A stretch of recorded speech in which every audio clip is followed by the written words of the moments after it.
मेरा जो रिलीजन है इस्लाम, उसके अंदर इंसानियत नहीं है, उसके अंदर सिर्फ मुस्लिम वाली भावना है, इस्लाम वाली भावना, जो दो चीजों में बांट के रखा है, इस्लाम और गैर इस्लामी लोग, मुस्लिम और गैर मुस्लिम, बस ये चीज है अच्छा। इसके अंदर।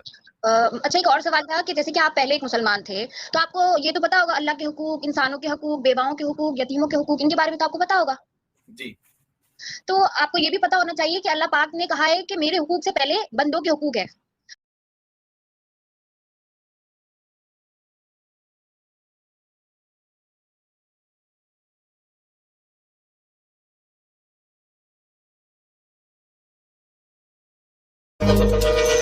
ये क्या चल रहा है शमशेर सिंह जी?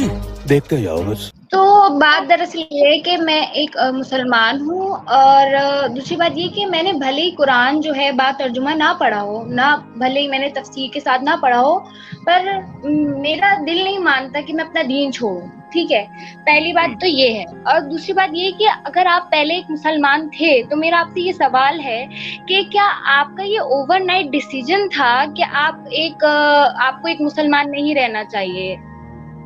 जी देखिए मोहतरमा, आपका नाम आप बता सकती हैं, या कोई मतलब ऐसा नाम जो रियल नाम नहीं हो, मैं तो क्या बोल के आपको एड्रेस करूं?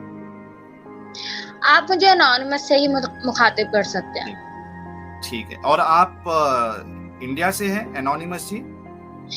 जी नहीं, मैं पाकिस्तान से हूँ। ओह वाह, बहुत जबरदस्त। तो एनोनिमस जी देखिए, मैं जो मेरा जो ये फेस था इस्लाम से, हालांकि मैं इस्लाम का एक दाई था, क्योंकि ये आयत मैंने कई बार सुनी है, पढ़ी है, उदउ इला सबीली रब्बिका बिल हिकमा वल मौइज़तिल हसना वजादिलहुम बिल्लती हिया अहसन, कि आप लोग यानी आपको चाहिए कि आप अल्लाह के रास्ते की तरफ लोगों को बुलाए हिकमत के साथ। तो मैंने कई यानी अपनी ज़िंदगी का बहुत सारा हिस्सा मैंने दावत और तबलीग में मैंने लगाया है। और तो आप सोचिए कि किस तरीके का मुसलमान मैं था।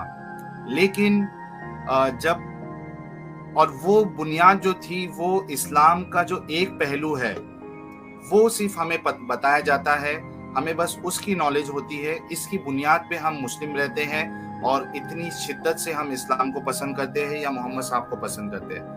लेकिन जब आपके सामने सिक्के का दूसरा पहलू जब आना शुरू होता है, तो जो फर्स्ट फेज आपका ये होगा कि आपको यकीन नहीं होगा कि वाकई में ऐसा है। फिर दूसरा फेज ये होगा कि आपको ये चीज समझ में नहीं आई है, आपने गलत समझा है। फिर तीसरा फेस होता है कि अब आपका दिल नहीं मानता है कि इसका कोई क्लैरिफिकेशन या इसको किसी तरीके से डिफेंड भी किया जा सकता है। ये होता है तीसरा स्टेज। और चौथा स्टेज ये होता है कि आपके दिल में अगर वाकई में आपके अंदर सच्चाई को मानने का जज्बा है और तहकीक का जज्बा है, तो फिर जो लास्ट स्टेज होता है वो ये होता है कि आप फिर एक डिसीजन लेते हो कि नहीं, वाकई में ये एक ऐसी चीज है जो खुदा की तरफ से नहीं है और इसमें हमारा बस वक्त बर्बाद हो रहा है। तो इस तरीके से ये ट्रांजिशन होता है एनोनिमस। तो ये एक दिन की बात नहीं होती है, कोई एक डाउट नहीं होता है जिसकी बुनियाद पे आप सीधा इस्लाम को छोड़ देते हो। नहीं, ये पॉसिबल नहीं है। ये आहिस्ते आहिस्ते आपका जहन बनते जाता है और उसके बाद फिर आप इस्लाम को छोड़ते हो।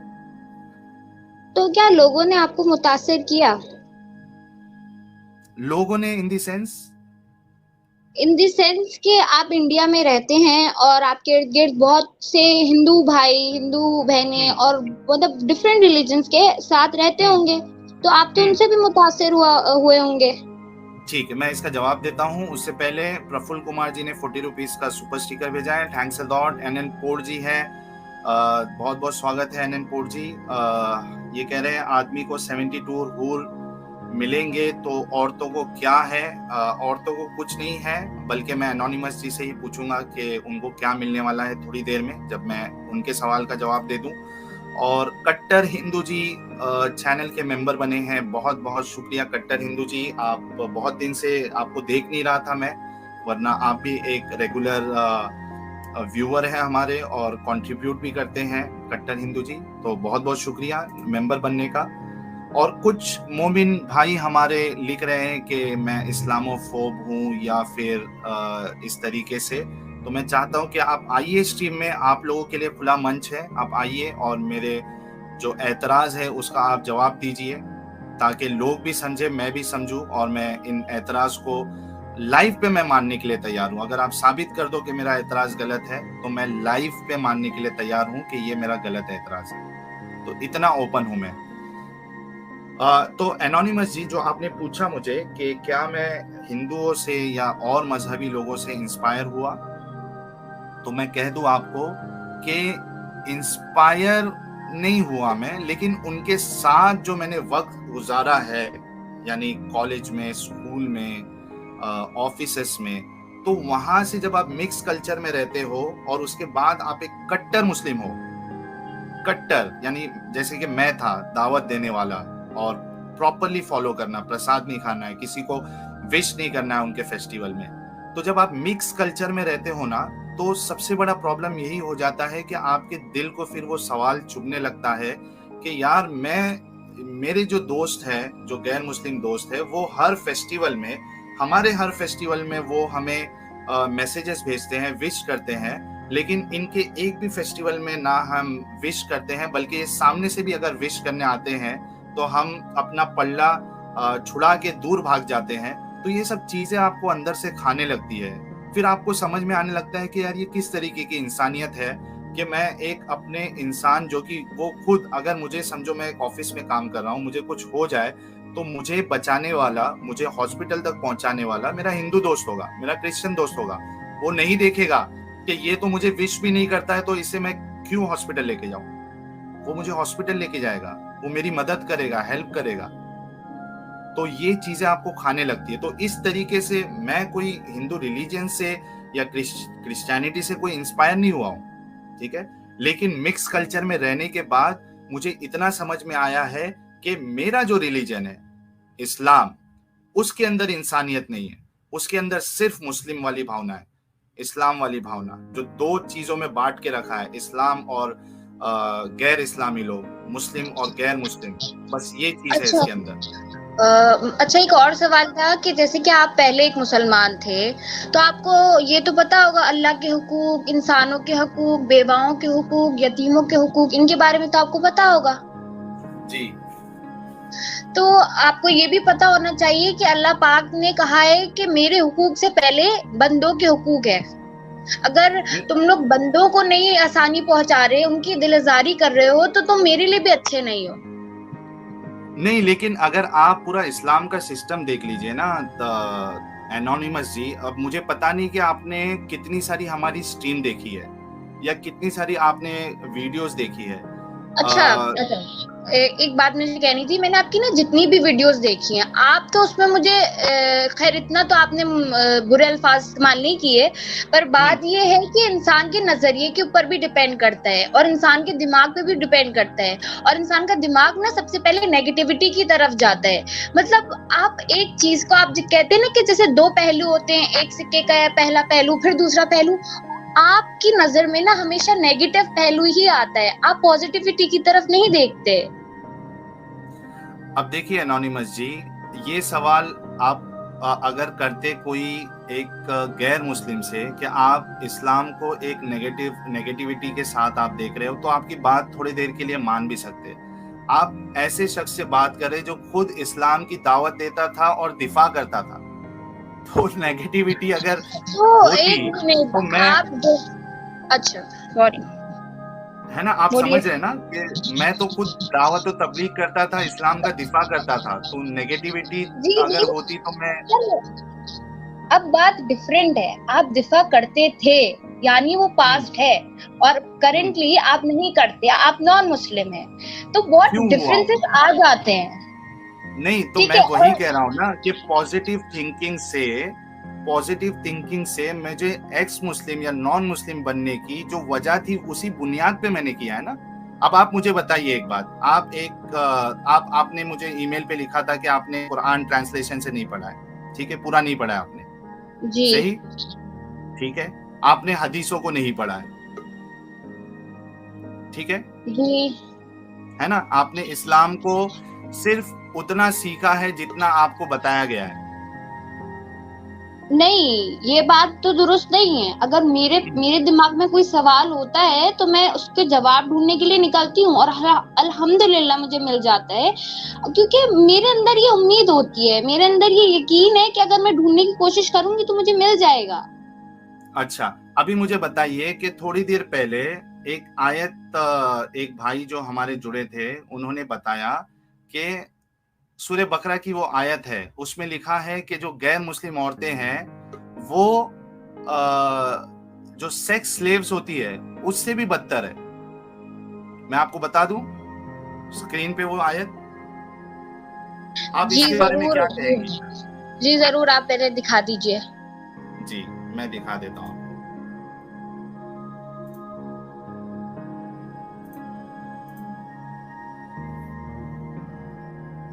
ये देखिए, इंग्लिश में पढ़ दूं मैं या उर्दू में?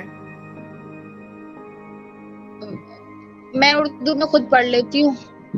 जी,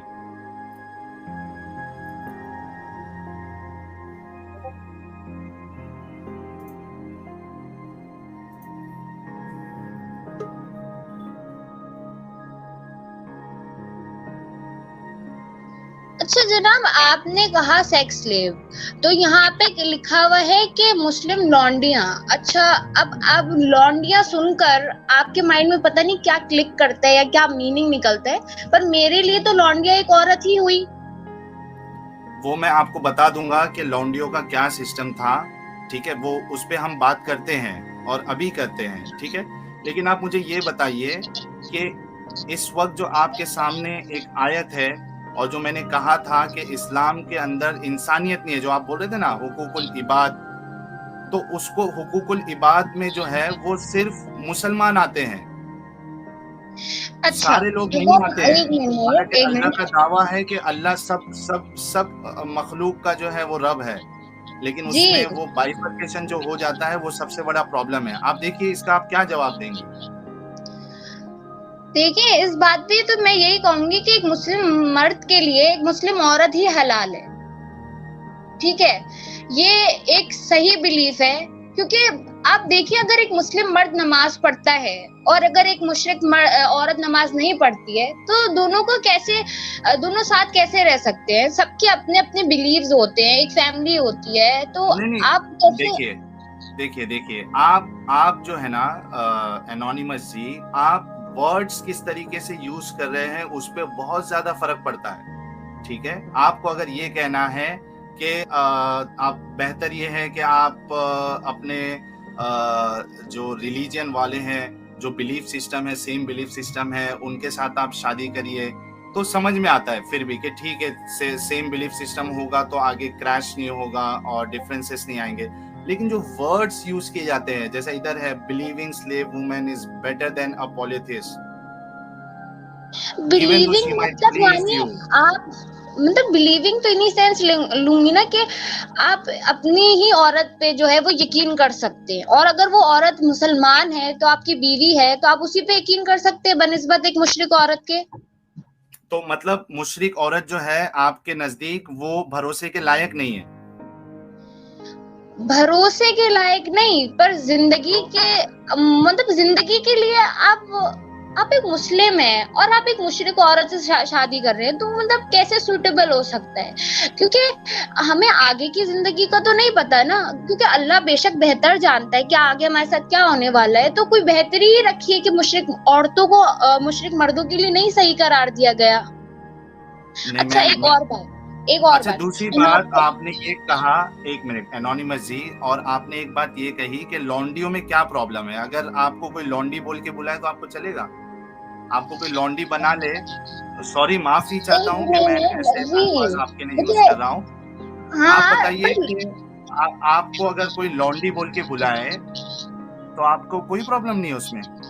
एक मिनट, मेरे लिए लॉन्डी का मतलब है एक औरत यानी लड़की। भले ही एक किसने कहा नाजेबा आपको? लफ्ज सुनने में अच्छा नहीं लगता, पर मुझे किसने कहा क्या मतलब लोग, मैंने लोगों को सुनते तो नहीं देखा, पर लॉन्डी का मतलब ही इन सेंस जाता है आपको एक लॉन्डी औरत। का डिफरेंस, लॉन्डी लॉन्डी के बारे में पता भी है? इस्लामिक कॉन्सेप्ट ऑफ लॉन्डी क्या है?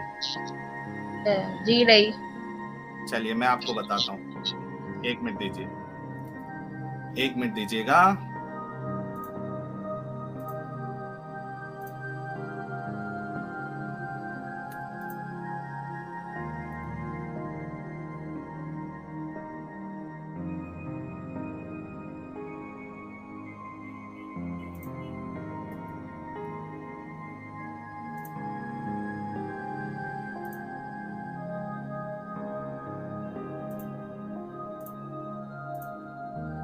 स्क्रीन दिख रही है आपको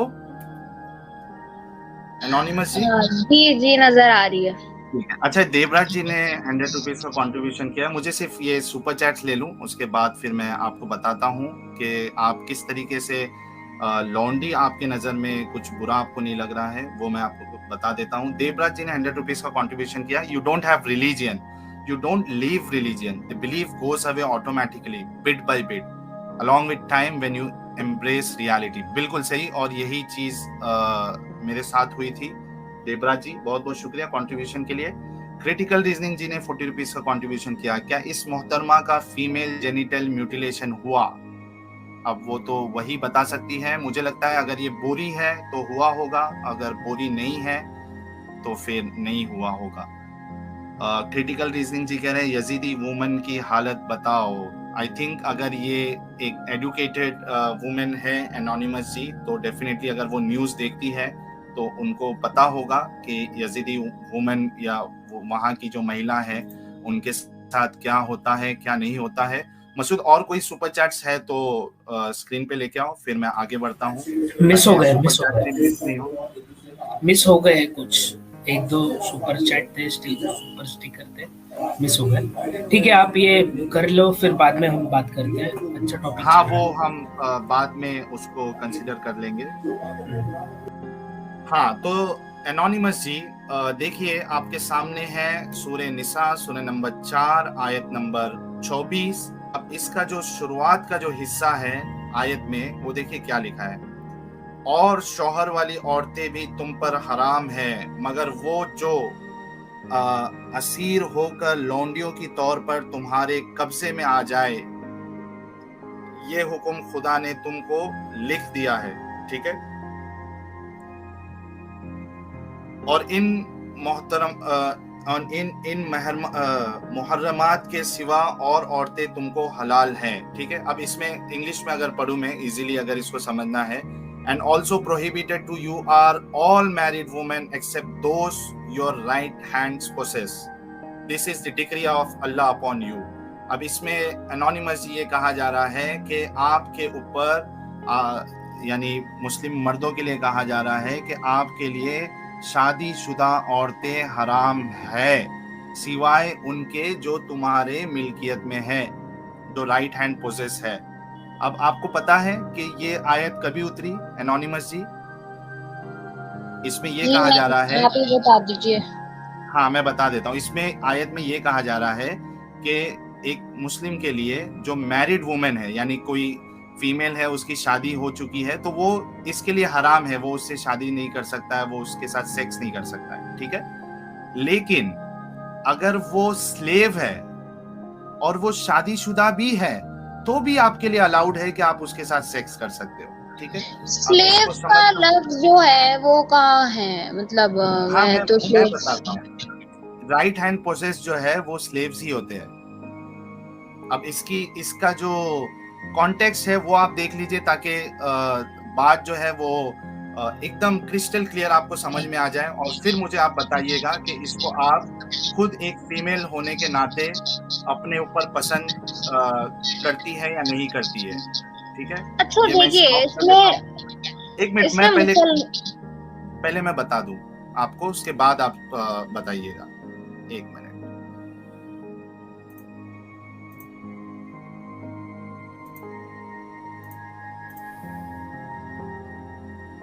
स्क्रीन दिख रही है आपको एनोनिमस जी? जी नजर आ रही है। ठीक है, सुनन अबी दाऊद की हदीस नंबर 2155 है और सही हदीस है। इसमें देखिए क्या लिखते हैं। अबू सईद खुदरी से रिवायत है कि रसूलुल्लाह ने गज़वा हुनैन के दिन मकाम औतास के तरफ एक लश्कर रवाना किया, तो वो लश्कर अपने दुश्मनों से मिले, इनसे जंग की और जंग में इन पर गालिब रहे और इन्हें कैदी औरतें हाथ लगी। क्या लगी? कैदी औरतें। कैदी ठीक है, मुस्लिम औरतें या मुशरिक औरतें? मुशरिक औरतें या फिर जो अहले किताब की औरतें। ठीक है, क्योंकि अच्छा। इन्होंने जहाँ, हाँ, अब चाहे मुशरिक हो चाहे मुस्लिम हो, मेरे नजर में एक फीमेल जो है, एक औरत, एक महिला, चाहे वो किसी की भी हो, उन सब की इज्जत है। ठीक है, सही बात है। हाँ, बस इसको आप ध्यान रखिए, क्योंकि ये जो बाइफरकेशन जो मुस्लिम लोग करते हैं ना, इधर से ही मसला खड़ा हो जाता है। एक मेंटालिटी सामने आती है कि मुस्लिम औरत है तो ठीक है, वरना कोई मुश्किल नहीं, फिर आप कुछ भी करो उसके साथ। ठीक है, तो आप इस चीज का ध्यान रखिए। अब देखिए आगे क्या है। और इन्हें कैदी औरतें हाथ लगी तो इनके शौहरों के मुशरिक होने की वजह से बाज सहाबा किराम ने इनसे जिमा करने में हर्ष जाना। अब आप बताइए, उर्दू आप जानती है ना? जी हाँ। एनोनिमस जी। जिमा किसको कहते हैं? जिमा का मतलब नहीं पता मुझे। जिमा सेक्स को कहते हैं या इंटरकोर्स को कहते हैं? अच्छा ठीक, फिर? ठीक है, एक मिनट रुकिए। हाँ, मतलब ये शादीशुदा औरतें थी जो जो सहाबा इनको पकड़ के लेके आए थे, कैदी बनाए थे, स्लेव्स बनाए थे। उनको थोड़ा हिचकिचाहट हो रही थी कि ये शादीशुदा हैं, हम इनके साथ सेक्स या इंटरकोर्स कैसे करें। ठीक है, अब वो आते हैं अल्लाह के रसूल के पास इस मसले को हल करने के लिए कि यार क्या किया जाए। अब उस पे तो अल्लाह ताला ने इस सिलसिले में ये आयत नाजिर फरमाई, वल मुहसनातु मिनन निसाई, यही वाली जो सूरह निसा की आयत नंबर 24 है। ठीक है, तो वो इनके लिए हलाल है जब इनकी इद्दत खत्म हो जाए। अब आप बताइए। अच्छा आप अच्छा, बोलिए। एक मिनट साहिल भाई, आपने कुरानी आयत तो पढ़ी है, आपने तफसीर भी पढ़ी होगी फिर? ये तफसीर है इसकी, ये जो हदीस है ये इसकी तफसीर है। नहीं, तफसीर यानी इसका बैकग्राउंड। आप गज़वे ये हुनैन की बात कर रहे हैं, वहाँ की सिचुएशन, वहाँ पे क्या हो रहा था, वो कैसी कैफियत थी, ये सब तफसीर में बयान होती है। हदीस मैं तफसीर आपसे नहीं है। ये कह रहा हूँ मैडम, आपको फिर बिल्कुल भी इस्लाम का नॉलेज नहीं है। आप कोई आलिम से राब्ता करें। जो हदीस है और जो तफसीर लिखी जाती है ना, वो खुद हदीस की रूह से, हदीस की रोशनी में तफसीर की जाती है। चलिए हम एक काम करते हैं, अगर आपको डाउट है, हालांकि मैंने इस आयत का शान नुज़ूल आपको बताया कि आयत किस कॉन्टेक्स्ट में उतरी है। मैं आपको तफसीर भी बता दूंगा, उसमें भी आपको यही चीज मिलेगा, मैं बता दूंगा। लेकिन आप मुझे ये बताइए कि आप जिस तरीके से लौंडी अल्फाज को एकदम हल्के में ले रहे थे, आप देखिए इस्लाम की तालीमात क्या है कि अगर गैर मुस्लिम औरतें या वो अगर शादीशुदा भी है तो उनके साथ इंटरकोर्स करना बिल्कुल दुरुस्त है, जायज है, उसमें कोई कबाहत नहीं। आप बताइए कि किस तरीके से हम ऐसे मजहब को हम सही देखिए, माने। मेरे पास एक और पॉइंट ऑफ व्यू है, मैं बताती हूँ। यह है कि हाँ। जैसे कि गज़वा हुनैन की बात चल रही थी, तो बहुत से मुशरिक भी इंतकाल कर गए, चले गए दुनिया से। अब उनके पीछे जो थी, उनकी बीवियां थी, उनके बच्चे थे। तो इद्दत का मतलब तो मुझे भी समझ आता है कि जब शौहर मर जाता है तो औरत को 40 दिन तक इद्दत पर बैठना पड़ता है। और उसकी भी वजह ये है कि अगर खुदा न खास्ता वो प्रेग्नेंट है तो पता चल जाता है 40 दिन के अंदर। और यहाँ पे जो आपने बात करी ना सहाबा वाली, तो वो इसलिए कि शायद उन मुशरिक औरतों को सहारा मिल जाएगा अगर उनको कोई नहीं पालने वाला। नहीं, अगर देखिए, अगर सहारा मिलने की आप बात कर रही है और इसमें मजे की बात नहीं है, ठीक है, तो मैं आपको और एक हदीस बता देता हूँ। हालांकि आपका जो बोलने का जो बात है वो इसमें फिट नहीं होती है। ठीक है, यहाँ पे वो लोग सेक्सुअल इंटरकोर्स के लिए कतरा रहे थे और उनके जो शौहर है वो थे, यानी कोई ये शर्त नहीं है कि शौहर अगर होंगे तो आप कह रही कि उनका इंतकाल हो गया होगा। कोई ऐसी शर्त नहीं है कि इंतकाल हो गया तो ये बेचारे उनको सहारा दे रहे हैं, यहाँ पर बल्कि इद्दत का भी तो जिक्र है। हाँ, इद्दत वो इसके लिए है ताकि मतलब वो ऑलरेडी अगर प्रेग्नेंट है वो, तो आप सेक्स करोगे तो पता नहीं चलेगा कि वो आपका बच्चा है या उसके पहले शौहर का है। बस उसके एक प्रिकॉशन के लिए वो इद्दत है सर, मैडम जी, समझिए, वो सिर्फ एक प्रिकॉशन के लिए इद्दत है। इधर सवाल इद्दत पे नहीं है, इधर सवाल ये है कि जो लॉन्डी होती थी, स्लेव्स होती थी, उनके साथ सेक्स अलाउड था, बल्कि ये लोग कोइटस इंटरप्टस भी करते थे ताकि ये जो इनके हाथ में जो स्लेव्स लगी है उनको कहीं बच्चा नहीं हो जाए, ठीक है। और ये स्लेव्स को बेचा भी करते थे। चलिए मैं आपको और भी बता देता हूं ताकि बात आपके लिए और क्लियर हो जाए।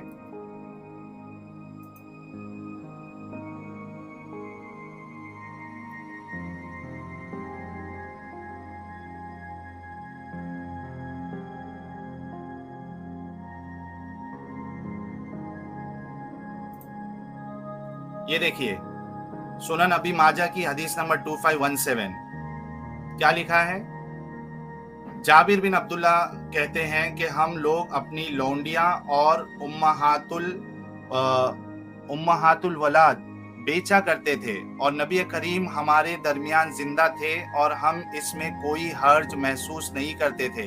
आप सहारा देने की बात कर रही है, यहाँ तो बेचा भी करते थे ये लोग, ट्रेडिंग।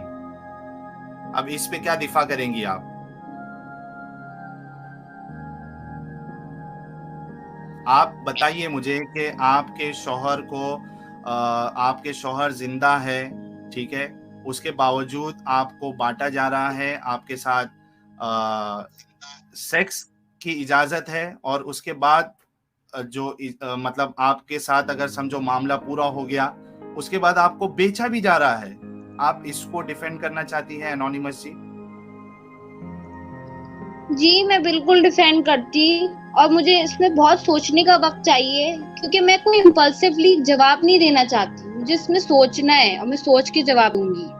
अच्छा, ये जो हमने अभी बताया है, मैंने अभी, बल्कि एडम आपको और तफसीर के साथ बताएंगे क्योंकि आपको तफसीर भी देखना था। मुझे ये बताइए कि जितना मैंने जिस तरीके से पेश किया है वो उसको अगर आप मद्देनजर रखते हो तो आपको क्या समझ में आता है कि इस्लाम वाकई में अच्छा है, मोहम्मद साहब वाकई में अच्छे हैं, या फिर ऐसे शख्स को हम... आपने मुझे ना एक छोटी सी बात मतलब एक टुकड़ा बताया है, मैं एक टुकड़े के बिना पे पूरे इस्लाम को जज नहीं कर सकती। ये छोटी सी बात है, मुझे आप बता दीजिए। ये छोटी सी बात नहीं है, भले बड़ी बात है, पर इस्लाम में इसके अलावा भी बहुत बड़ी बातें हैं, ये भी एक बड़ी बात है, उनमें से भी बड़ी बात है। तो मैं बाकी सारों को एक साइड पर रखकर इसके बारे में सोचकर मैं इस्लाम को अच्छा या बुरा नहीं कह सकती। एक बात बताओ मुझे एनोनिमस जी, एक आपको दूध के गिलास में, ठीक है, एक बूंद अगर पेशाब का मिला के दे दिया जाए, ठीक है, तो क्या वो दूध आप पिएंगी? बिल्कुल नहीं। हाँ, तो इस्लाम का ये दावा है कि ये अल्लाह की तरफ से है, ये सबसे सच्चा है, मोहम्मद साहब जो है रोल मॉडल है। तो इसमें अगर एक बुराई भी ऐसी नजर आ गई जो आपको लगे कि हाँ वाकई में ये बुराई है, तो इसको आप एक्सेप्ट जो है नहीं कर सकती। मैं इस पर रिसर्च करूंगी। जी मैं अपने सीनियर्स पे बात करूंगी, उनसे पूछूंगी, सवाल करूंगी, और मैं बहुत रिसर्च के बाद आपको आके जवाब दूंगी, क्योंकि मैं ऐसे ही नहीं जवाब दे सकती। लेकिन ये तरीका तो एज ऑफ नाउ तो तरीका गलत लग रहा है ना आपको? देखिए, आपने ये आयत कहाँ से ली? आपने गूगल से लिया? आपने कौन सी वेबसाइट से ली है? अच्छा, एक काम करिए, आपके पास घर में कुरान है? जी है, अभी मौजूद है? जी हाँ। लीजिए, सूरह निसा खोलिए, सूरह नंबर 4। एक मिनट। मीनवाइल दोस्तों, मैंने आज एक रिक्वेस्ट नहीं की, वो ये थी कि आप लोगों को वीडियो को लाइक और शेयर भी करना है। एनोनिमस जी को लग रहा है कि हो सकता है मैंने कोई गूगल से आयत उठा ली, और ये बहुत बड़ा एतराज हमारे मोमिन भाइयों का रहता है कि शायद हमने अपनी मर्जी से कोई आयत बता दी है। तो मैं चाहता था कि उनके घर में जो कुरान रखा है वो खुद उसे खोले और ये डाउट उनका क्लियर हो जाए कि हम जो बता रहे हैं वो कोई फेक चीज नहीं बता रहे, कोई फेक रेफरेंस नहीं है, बल्कि जो इस्लामिक टेक्स्ट में लिखा है वही हम आपके सामने रख रहे हैं दोस्तों। और मुझे उम्मीद है कि फिर से मुझे बताना नहीं पड़ेगा कि आपको वीडियोस को शेयर भी करना है। एडम भी हमारे साथ जुड़ चुके हैं और मुझे लगता है कि अब 4 चांद लग जाएगी इस स्ट्रीम में। बल्कि मैं चाहता हूं कि गालिब भाई भी जुड़े, ताकि चांद तारे सितारे सब स्ट्रीम में लग जाए। एडम जी बहुत बहुत स्वागत है आपका। सर बहुत मेहरबानी बुलाने का सर आपको, आपका बेसिकली एनोनिमस जी बात का ये शुक्रिया। इम्पोर्टेंट नहीं है एडम कि मैं आपको बुलाता हूँ, बात ये इम्पोर्टेंट है कि आप जुड़ते हो, तो ये सर बड़ी बात है। बहुत मेहरबानी सर, बहुत मेहरबानी आपकी। नहीं एनोनिमस जी का शुक्रिया कि वो आई हुई है स्ट्रीम में और स्ट्रीम के साथ जी जुड़ी हुई हैं।